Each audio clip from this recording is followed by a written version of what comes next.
Welcome to the Your Living Proof podcast. If you love someone struggling with addiction and are searching for answers, we're so glad you found us. Families are the cornerstone of long-term recovery, yet they often go unsupported. Our mission is to strengthen and support this vital but often overlooked part of the addiction recovery process. We're here to help families understand what their role is and isn't in this journey. Addiction deceives and takes everything you're willing to give. But if you know better, you can do better. And we're here to help you do just that. If you're asking, how can I help my addicted loved one? This is your community. If you enjoy watching podcasts, be sure to subscribe to our YouTube channel. For more support and resources between episodes, follow us on Instagram at Your Living Proof or visit our website at yourlivingproof.com. Hey, everybody. Welcome back to another episode of the Your Living Proof podcast. We got a banger for you today, guys. Banger. No, I'm really excited about it. My wife's looking fresh today. I told her I'm desiring to not be in the podcast booth right now. So if you're not, I guess they can't see if you're not listening. We are on YouTube. There is some video. Yeah. She's been Go to pumping some YouTube. weights. She's getting some like definition in her arms. She's like, I love it. She's really critical of herself, guys. I don't know if any other woman out there experiences that. I bet no one can relate to that. Not one other woman? Mm-mm. Yeah. Being critical of themselves. Yep.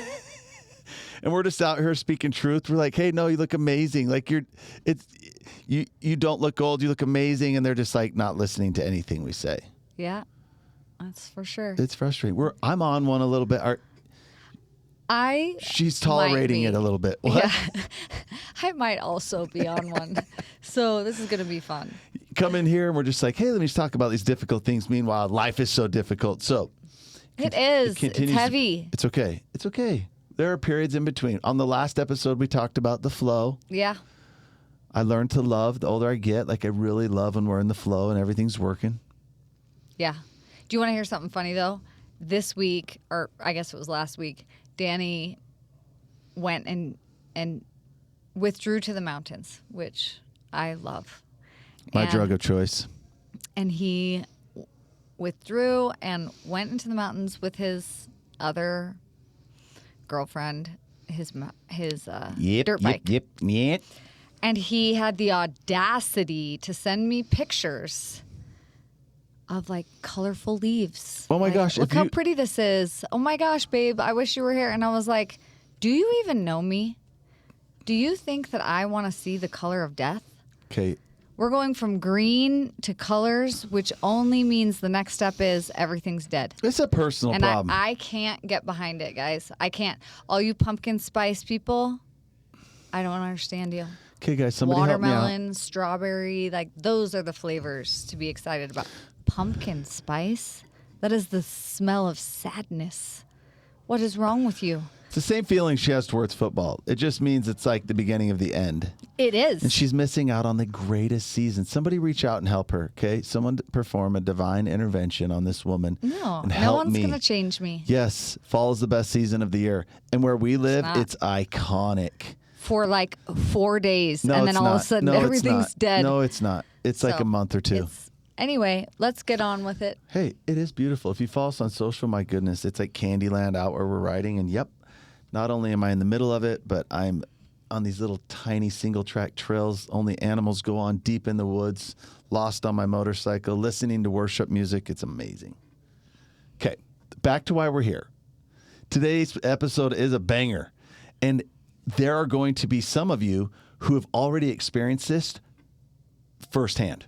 Mm-hmm. And you know exactly what we're talking about. It's going to be very validating. But what I hope is it helps justify what you went through, clarify it a little bit.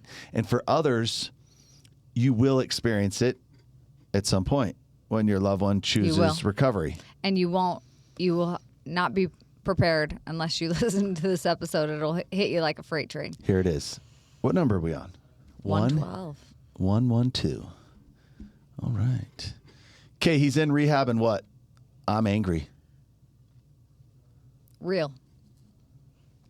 It was supposed to be relief, right? Like They finally started it. Like all the boundaries, all the things we did. I don't know, maybe the law had to get involved, but they finally decided to go get help. They went to rehab, they went to treatment, and what? You have been so laser focused and fixated on this for so long that once they did, you expected what? You probably expected to feel totally relieved, to maybe even feel like, oh, I can just take this big deep breath and feel like I have all this energy back that I'm not pouring into them and managing all their problems. But no. Hey, if you've ever felt this way, you're not alone. And for those of you who approach this in life, yes, getting your loved ones to start the process of recovery is vital to have a chance. Okay, learning everything that you must do in order to more effectively intervene and do all that you can to help get them there is vital. But once like they start the process, everyone's assuming that they're going to feel relieved. The word rage is a strong word. But it's accurate in this case. It is accurate because, and we're going to get into why, but some people, for some, it may be a little bit more like extreme anger, extreme emotion, extreme disappointment. But rage is sometimes the best word. So here's why. I had to write some of these thoughts down. Some days, you guys, my ADD kicks in a little bit harder than other days. That's okay. So the expectation of relief once the addict goes to treatment. So what does it stem from? First of all, we don't know the expectations, right? When your loved one goes to treatment, let me just give you the expectation right up front. Don't expect a miracle. Don't expect these treatment centers to magically fix them. You need to have your expectations in check. But it's understanding why we all of a sudden feel these emotions. Well, and I'll just say, too, in my mind, it's like this. I feel like it's kind of like an adrenaline, a letdown of adrenaline, right? Like you've been fueled by adrenaline quite literally for years. Well, what was it, 2 or 3 episodes ago? Yeah. We talked about the addiction, the addiction no one talks about. Yeah. Which was you. And now there's more and more proof and studies coming out about the actual increase in what the drug's called, or the chemicals called cortisol. Yeah. That when the fixation of your loved one is even just subdued to what it is when they're in a program, all of a sudden you're going to almost experience a withdrawal. Yeah, I really do think like your body has a physical response when you get to this point where it's almost like you could say, okay, like they're in a facility, I did my job, I helped support them to get there, but then you have this physical and emotional and spiritual letdown of all of this. What are the feelings, right? Resentment. Okay, you're burned out, you're exhausted, you feel the betrayal. It's like you almost start to smell things for as stinky as it was. Yeah. This has happened this week in our program. In the spouses side of our program, it has happened to quite a few. And the way I should have brought some things in the way that they actually expressed it, but just to the best of my memory, they would describe it with others who are approaching that and others who had just been through it. Be like, you guys, I mean, the most recent one, I won't say her name, but she's like, I was so excited. Like, I'm so excited. I was expecting to feel differently. And you know what? Now I am mad. I am pissed, realizing how long. She started crying when she's like, I cannot believe how long I've tolerated this. Mm-hmm. Well, and I'm going to say another one. This is how I feel. I feel very much resentful about this because it's like, oh, good, they get to go to rehab and like ponder and think about themselves all day, every day for weeks. Gosh, that would be nice. I actually just have to keep working. I have to keep managing everything that I have been. And yeah, I'm not doing it while they're destroying life all around me. But still, like, when do I get to have this little moment, right? Like, when do I get to have somebody sit and listen to my feelings? You were so laser focused, call it that, or I'll call it what it is, obsessed and addicted to the chaos, that you lost sight of everything else. You actually lost track of the feelings associated to what you were going through. maybe there were times when they surfaced, but it only surfaced for a short period of time till what happened. The next chaotic, crazy thing. Yep, The where your next adrenaline situation kicks in where you and- have to manage your loved one's drama, protect the secret, deal with the consequences, cover and hide it up. Mm-hmm. Oh, I don't even get anymore. I could just give so many personal examples about the things that have happened. Like women sharing that they had to like help cover up the thing when their husband ran over someone's mailbox, or even when someone's loved one acted out on a sexual thing and they had to like pay this person off from like scrutinizing their name in public. I mean, there's a lot of things. So unthinkable things that you have endured and not told anyone about. So we compiled all of this that are the most common. And so the underlying, it's the underneath the anger. Like, what are the emotions underneath? Let's just cover them. But I want to spend most of the time talking about like, okay, well, if this is the case and I'm going to experience this, how do I need to be prepared for it? And what can I do about it? Yeah. Because everyone wants to know, great, I don't want to sit and that's why some groups people don't love, where they go and they just talk about their problems and their anger forever. So let's just call it for what it is, and then talk about how you prepare for this and how you deal with it and how you keep moving forward, like what it's going to require to do that. And I just want to say, if you're feeling these things, good for you. You're normal. Oh, you heavens, yes. are normal. It's about time you started feeling them. Yep. Good for you. You're not so numb that you can't feel these, but we're sorry that you're carrying them. And some of them are like, probably number one is grief. Right? Grief. That's what I mentioned just a minute ago. That gut wrenching thing that a lot of people experience is coming and being like, I can't believe this has been going on for like 12 years. This actually started on our engagement, or this started on our honeymoon.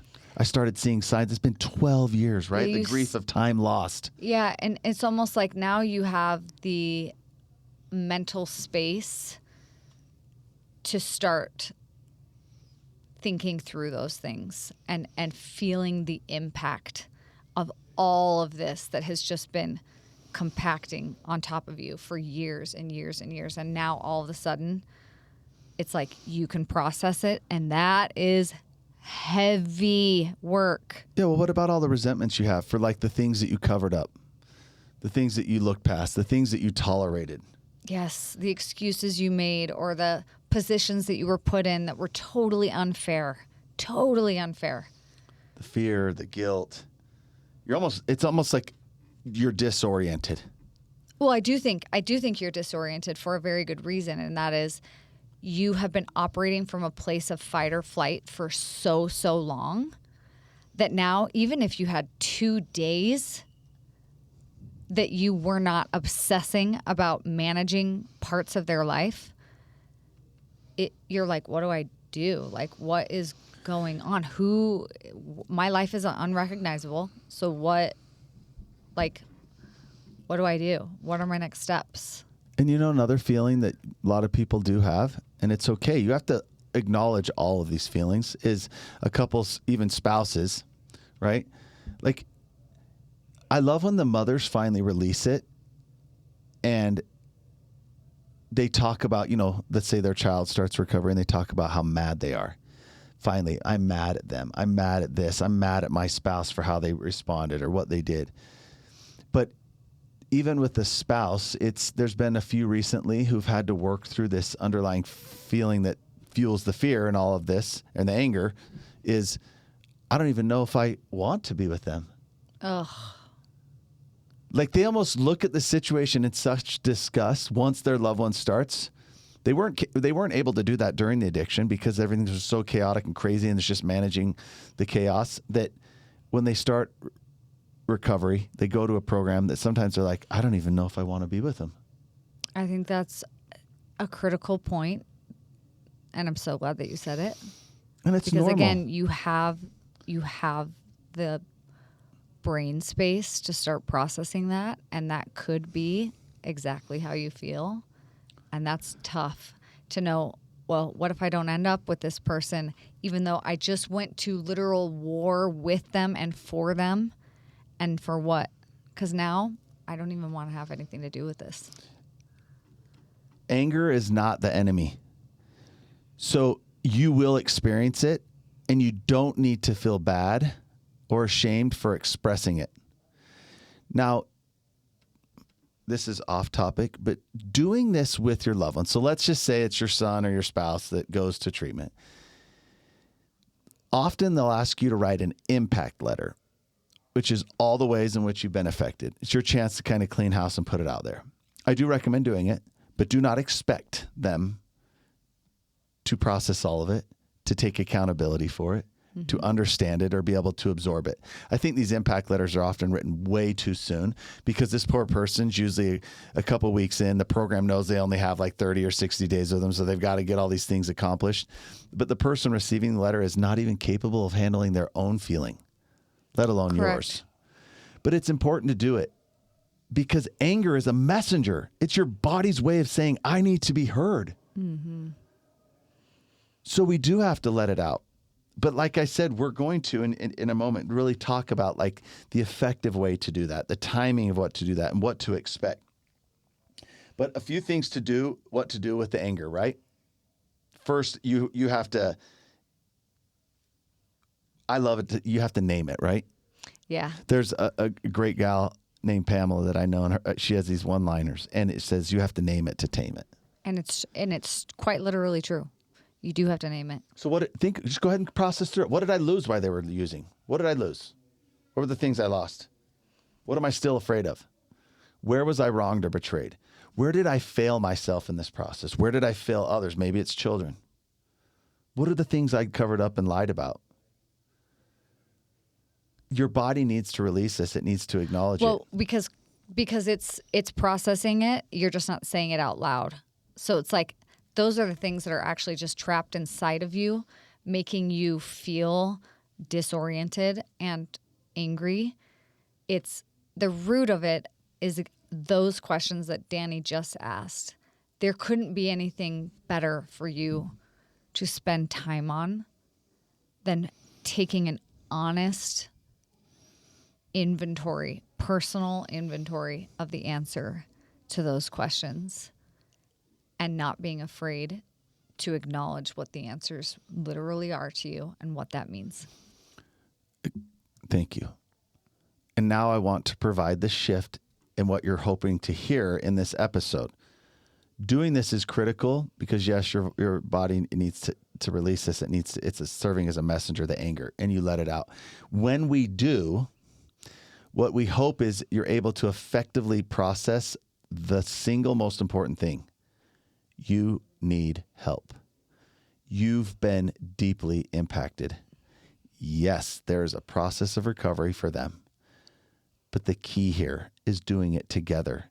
And all you can guarantee and ensure right now is yourself. So when you recognize that anger and process all the feelings, what I hope it calls you to do, right? The calling is seek help. Get yourself professional support. Find yourself a program. Find yourself a community. Start your own recovery. That right there is something that when in the beginning is impossible for people to see or understand. They're like, what? I'm fine. I don't need recovery. I'm so sorry. The unfair truth about addiction is it takes hold of someone. We've clearly seen that. And the second thing it does is take hold of the person closest to it. Mm-hmm. So here's an example of why. We read this every day in the groups we have in our community. Oh, it's so powerful.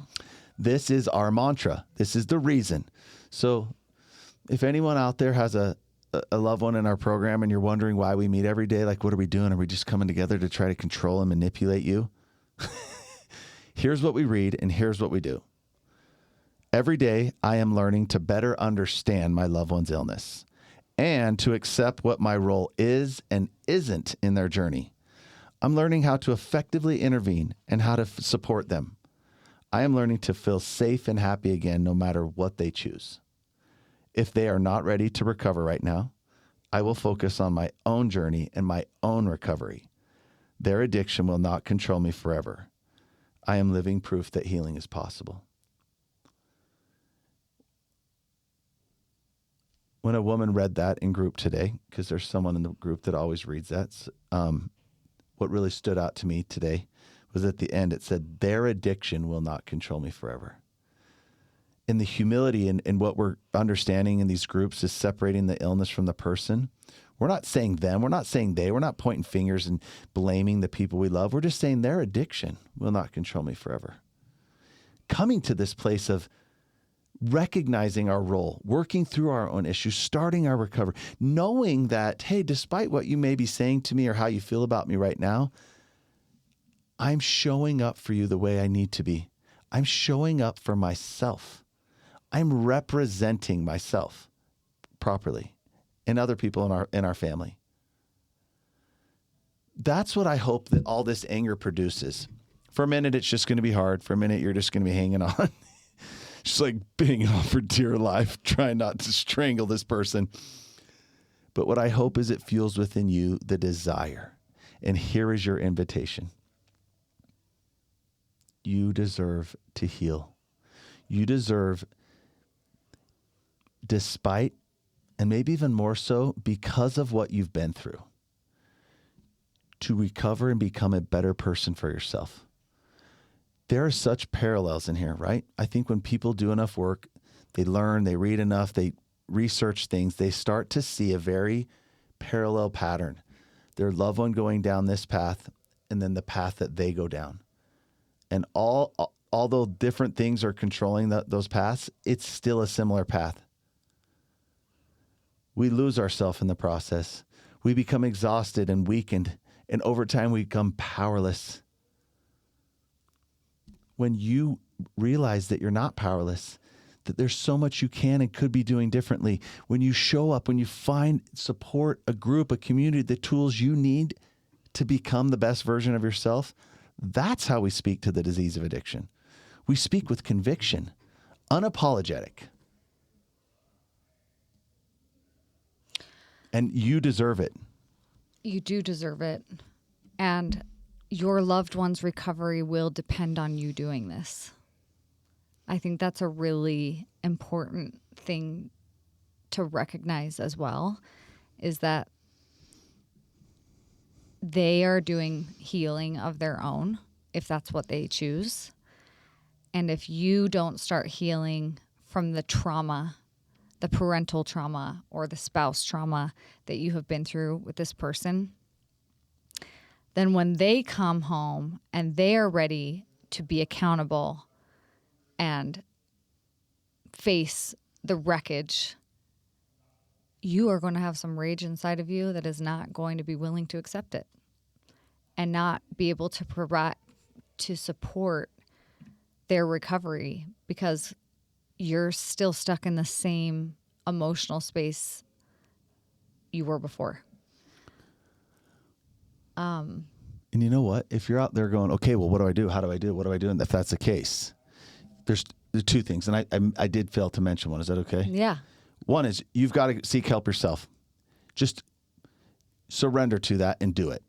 Put action in place. Find a program. Find a community. You won't find one better than ours, but find your own path to recovery. Yes. Second of all, because when you do, you will learn what continued boundaries look like, what they need to look like, not just for yourself, but for your loved one. That is how you can start to heal. If there's a lot of unanswered questions, like, I don't even know if I want to be with them. Like, how the heck do I know they're not just going to come out and relapse? Because that's whatever I hear everybody does. What if? When you see a person in continued recovery trying, even if there's some failure and they're stumbling along the way, that's your invitation to keep doing this. But you can't navigate that alone. You'll always fall victim to this. Addiction had a hold of you for a long time. It's had a hold of them for even longer.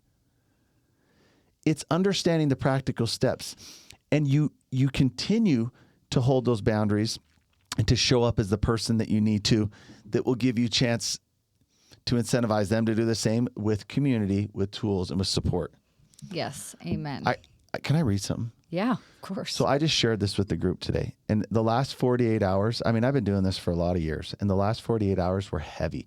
Like, I don't know why. It was just like really an acute heaviness. Working with people in the program and then hearing from people that are looking into the program with questions. And I feel the burden that everyone's carrying. Whether their loved one's in their addiction or they're in a treatment center like we're addressing now, this burden that they are carrying and feeling It is so heavy. And to them, it feels like the most personal attack. Mm-hmm. So personal. There's nothing I'm going to say that's going to make it not feel personal. But I will share the reminder that all these unique individuals over time in the disease of addiction become the same zombie. And they will hurt everyone around them the same ways. Sometimes they're loud. They use lots of words. Sometimes they use their silence. But this illness ragdolls these people, and it hurts. So I had just wrote down all these thoughts. Well, I don't write down. I just use my phone. And I mean, I had pages of all these feelings in working with these people. Immediately after, I would just like voice memo everything I could about what they experienced and why I was just so determined to continue helping. And then I compiled it into something that I shared with our community today, and I want to share it with you. Addiction is entitled. It is selfish. It's the master manipulator. It twists the love of even the strongest spouse or parent, causing them to doubt themselves, question their instincts, and carry a guilt that was never theirs to bear. Over time, addiction takes every ounce of your love, patience, and sacrifice, and it will use it against you. It weaponizes compassion. It weaponizes our compassion, turning it into chains that keep us stuck, silent, hesitant, and afraid to act or do anything. But let this be said clearly without apology. There is nothing controlling or manipulative about insisting that a person in active addiction seek recovery. There is nothing shameful about setting boundaries. There is nothing unloving about refusing to enable destruction. Still, far too many families stay hidden in the shadows, gripped by denial, shame, or blame. They whisper in fear rather than speaking in truth. They protect the disease rather than confronting it. But not you. You are the few, the brave, the ones who rise above the silence and speak truth from the rooftops. You are the ones showing the world what real love actually looks like. Love that is fierce, honest, and rooted in truth. Thank you for standing in the light. Thank you for choosing truth over comfort. Thank you for being living proof that love, real love, doesn't enable, it awakens. That's the hope for every family fighting this horrible illness. That's what every family deserves, regardless of what their loved one chooses. And the hope is that each one of these episodes addresses something very specific, right? And some of them maybe resonate with you more than others. But these are all truths that addiction has used for generations to neutralize the greatest threat in the world to it. You, the family, unaware what to do, unable to say, losing our voice, getting lost in the chaos, blaming ourselves, living in fear, hoping on a miracle that's not coming. And the only thing winning this battle is the addiction. So if your loved one's in a program or they started one, or you're hoping they will one day, isn't it empowering to know, oh my gosh, glad we got that started. And I know that these feelings that I'm starting to have are why I'm having them. And for those of you who've already been through this and didn't have help and support or clarity, and maybe you're wondering if you're a bad person because you had these feelings and why you were going there, and because you did, it caused them to relapse, bull. It's because you've been deeply affected. Use this anger as your invitation to find your voice and rediscover who you are. And don't do that alone, because it's impossible. Most of you don't even go train at the gym alone. You get in a group with other people, push you. You have someone up front that's yelling and screaming, keeping you going along the way. You were never meant to carry this burden, and you're not going to find a way out of it on your own. I just hope you know that you deserve that. Gosh, Danny, thank you. This is a reckoning that you cannot avoid if you love someone who struggles with addiction. So I'm going to close this out with the serenity prayer for families. I hope you say this to yourself every day, by the way. You should put it on your mirror.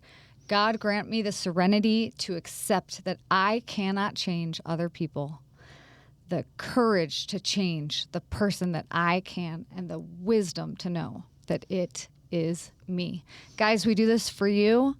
We're so grateful that you show up. We're so grateful when you share it. More families need this. This is the number one thing that is impacting every family around you. It's a spiritual battle for souls. That's what addiction is. And you're the key to helping us win that battle. So thank you. Have a good week.